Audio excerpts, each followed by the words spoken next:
But for you to say that he shouldn't have that money, okay, what are you going to do? You going to take it from him?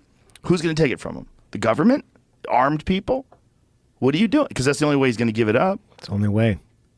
That's the only way you get to enforce people redistributing wealth evenly across everybody, including people that have done nothing. And now you're going to get a lot of angry people, and you're going to get a lot of resentment. You know what pops out of something like that, those ideas? Far right ideologies, super far right.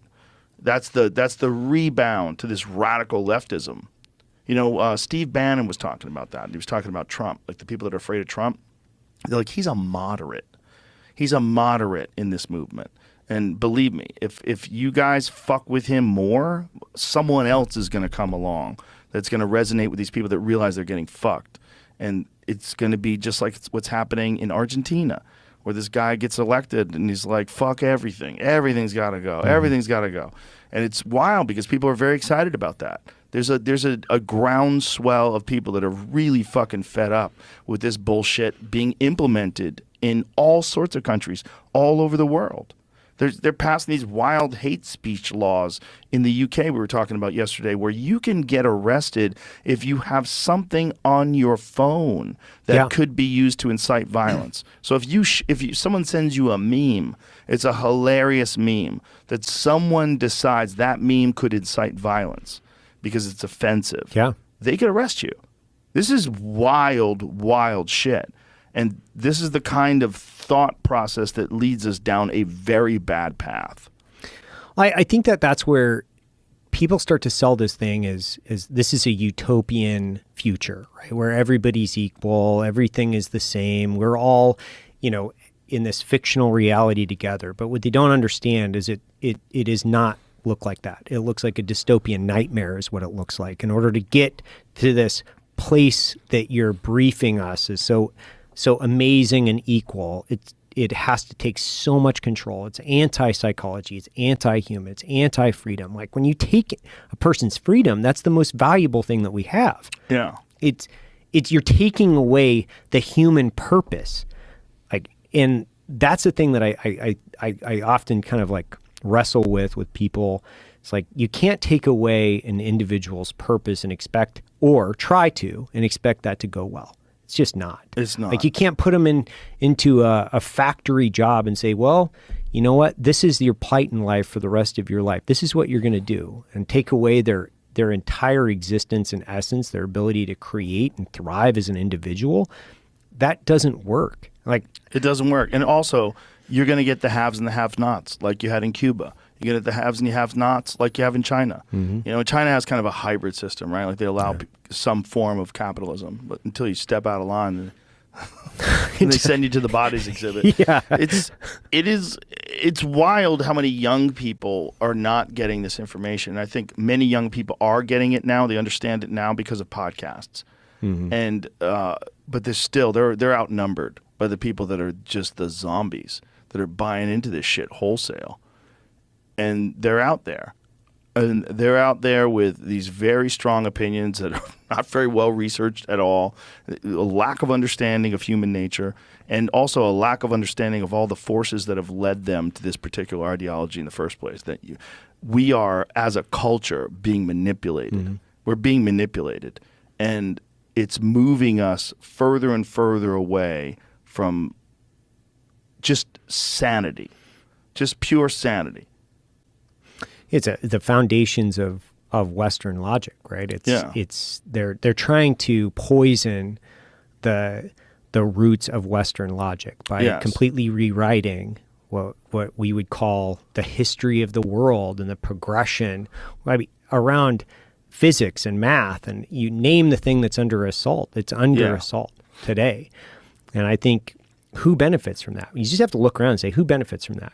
Our foes. That's who benefits from this. Stopping it there, and welcome to Mika Reacts Reviews. We're reacting to things on the internet, and we are returning to Joe Rogan. It's been a minute since we reacted to Oh Boy Joe, and they're talking about what happens when the U.S. have implemented very far progressive woke policies, and the opposite of that is everything swings far right, because people are trying to swing the culture war back the other way, and usually with overcorrection. One of the things they talked about is, I think they said in the UK, was it the UK that they said that you can be arrested for having a meme on your phone that they think might incite violence?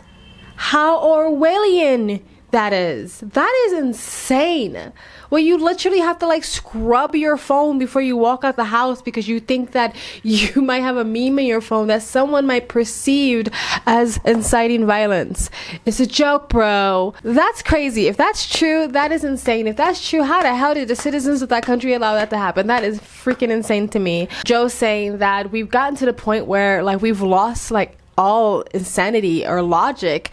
And again, it always reminds, when people talk like this, it always reminds me of what that ex-KGB guy said when he said that we will poison the American generation, the younger generation, starting with the education system, to the point where even if the truth is right in front of their face, even if logic and fact and data is right there in front of their face, age of information at your fingertips, you will still defy that logic. You will still go against the truth to fit into whatever the new culture tells you to, right? To be a nice person, I will say this. To be on the right side of history, I will say this. Even if it's not the truth, even if it's a lie, even if it's not logical, even if it makes no sense, I will still go along with it. He certainly is one of the world's outstanding experts on the subject of Soviet propaganda and disinformation and active measures. You spoke several times before about ideological subversion. That is a phrase that I'm afraid some Americans don't fully understand. When the Soviets used the phrase ideological subversion, what do they mean by it? Ideological subversion is the slow process which we call either ideological subversion or active measures, активные мероприятия in the language of the KGB, or psychological warfare. What it basically means is to change the perception of reality of every American to such an extent that despite of the abundance of information, no one is able to come to sensible conclusions in the interests of defending themselves, their families, their community, and their country.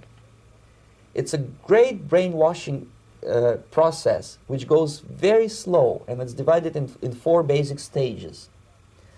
The first one being demoralization. It takes from 15 to 20 years to demoralize a nation. Why that many years?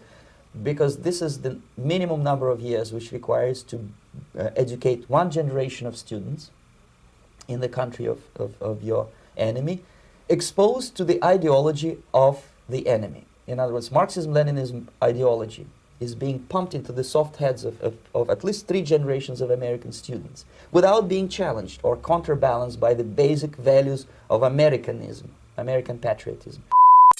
Trying to, what the guy said, destroy Western logic, right? Because the younger generation has been indoctrinated to hate anything that's Western, anything that's American. You know, one of the reasons why some people today are pro-Palestine and anti-Israel simply is because Israel is an ally to America. And they feel like Israel wouldn't exist without America. So one of the reasons why they're anti-Israel is because they're just anti-America. So anything that's Western logic, get rid of. And I have nothing against trying to learn from other cultures and other countries. I do think that we can learn from other cultures. America could learn. We don't know everything, okay? And this idea of like this utopia that a lot of very woke, progressive, socialist, neo-Marxist people want, I don't think they get the amount of people that have to be put to death or the amount of people that have to be imprisoned for that to happen. And if they do understand, they don't understand the actual sheer numbers of people that has to be imprisoned, who has to be put to the wall for your utopia to exist, right? I even talked to a guy about this, and he was telling me how, like, yeah, he wants to live in a society where no one can own anything, right? And I said, okay, give me some examples. And he was like, okay, let's say you want a camera because you're a photographer, you know, and so you go borrow the camera and then you take the pictures you want and then you give the camera back. And I said, what if somebody doesn't want to get the camera back? Well, no, but they have to. But what if they won't want to? What if they want to keep the camera? Well, no, but they won't, because that'll be the coach. But what if they don't? What if some people don't want to go along with your utopia? What do you do with those people? you put them to the wall. Giving someone all of the control over everybody, which is socialism or even communism, it's just insane to me how.